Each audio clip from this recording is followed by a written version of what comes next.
जनतेसाठी कुणाशी भेटणारा आपला चॅनल सत्यमुख।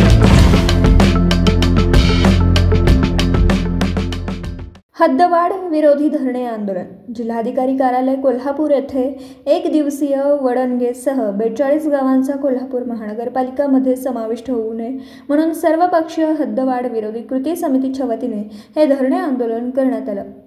वडणगे लोकनियुक्त सरपंच संगीता शहाजी पाटील, सयाजी घोरपडे, दीपक पाटील, सचिन चौगुले, रवी पाटील, ऋषी ठाणेकर, उमाजी शेलार, उपसरपंच ग्रामपंचायत वडणगे, सेवा सोसायटी सदस्य पाटील, पंचगंगा पाणी पुरवठा चेअरमन बाजीराव पाटील, नाना पंचायत समिती सदस्य इंद्रजित पाटील, कोल्हापूर जिल्हा दूध उत्पादक संघटना जिल्हाध्यक्ष श्री ज्योतिराम घोडके, महेश सावंत, ग्रामपंचायत सदस्य गणेश पवार, सोमनाथ पतसंस्थेचे चेअरमन सुभाष पाटील यांच्या नेतृत्वाखाली हद्दवाढ विरोध दर्शवण्यासाठी जिल्हाधिकारी कार्यालयासमोर धरणे आंदोलन करण्यात आलं।